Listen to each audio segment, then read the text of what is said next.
Coach speaking to him about any given topic for 7 hours in a van, Steve never made anyone opposite him feel like they were any less equipped or intelligent or knowledgeable than he was, but still managed to communicate insights, revelations about the world and about things related to debate or not related to debate at all that were life-changing.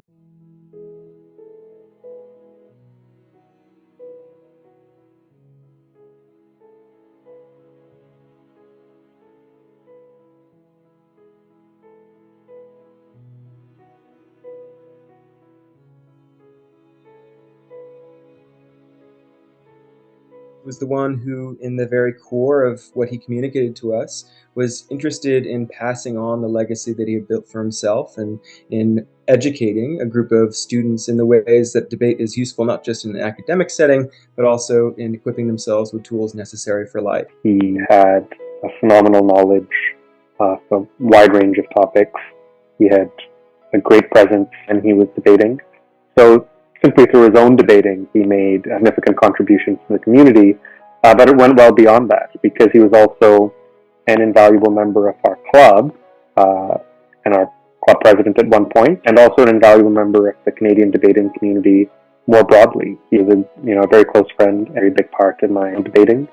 Just, I guess, suffice to say that I don't believe that either I or many, many, many other people who had the privilege of being with him at the club would have had the success they enjoyed in debating if not for his influence. When Steve passed away, there was a kind of celebration that was held for Steve at the Duke of York, where a bunch of debaters came, and it must have been like 60 or 70 debaters there, and all of them talking about the ways in which we appreciated Steve and missed him. And there was a younger kid who came, who none of us, at least just by sight, really recognized right away.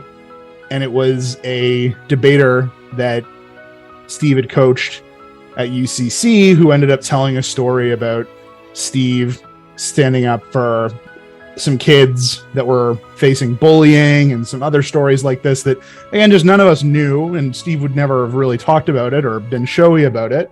But it's just these kinds of things that accumulated in terms of mentorship that really had him stand out. And he was an excellent debater, so he could teach debate very well, but it was more the kind of kindness for others that we really appreciated. There's a lot of things in our circuit in America and in BP and in North America more generally. We all take for granted that folks like Stephen Penner, and Stephen Penner in particular, fought tooth and nail in order to institute as norms. He was the first cadre of debaters, and debaters with clout and prestige and power to make changes, who was absolutely intolerant of the presence of abusers, the presence of harassers, the presence of especially men in positions of influence wielding it against women in the circuit in ways that were unethical and cruel. Stephen Penner was one of the folks that absolutely had no tolerance for it and created a standard that I hope in the time since has continued to get better and better.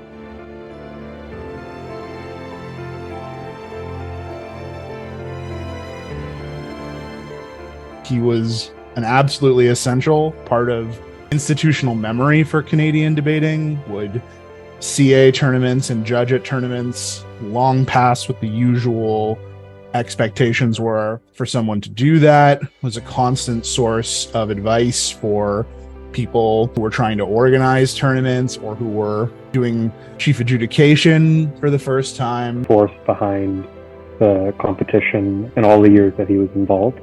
He would play an active role in recruiting judges, in training judges at Hart House. His contributions to discussions about motions was always invaluable, and he was always just a great person to have around when we were in the midst of a tournament where unpredictable things are a given. He was always a calm person in the room who knew how to deal with unexpected situations as they arose, and everyone who worked with him greatly appreciated his involvement with the IV.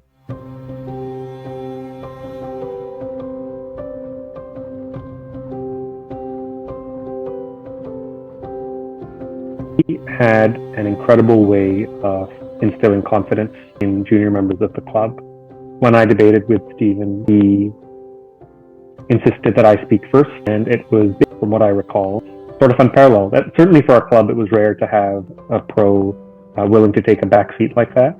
It just was reflective of who he was. It wasn't to him about how long he spoke for. It was hard to feel if you weren't succeeding immediately, like even as a novice, that like you belonged both socially and in terms of just broader pressure.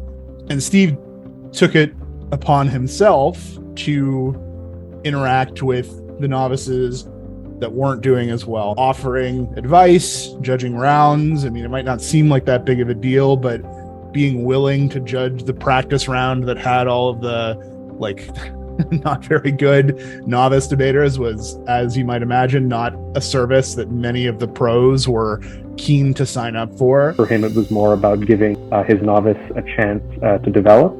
And that's just one example of many at his time at the club. His willingness to take time out of his day to answer questions that younger members of the club had, to assist them with their debating, to give detailed feedback in practice rounds, to put other younger members of the club before himself. In a practice that sometimes has us at each other's throats, or a competition that demands that at times we treat one another as obstacles to the thing we want to pursue, I think Steve evidenced and really led by example in making sure everyone remembered that you're here also to chat with people at the party afterwards. You're there to help lift each other up, continue to have weird fun van rides for 7 hours talking about things that you otherwise would never broach with a different community of people.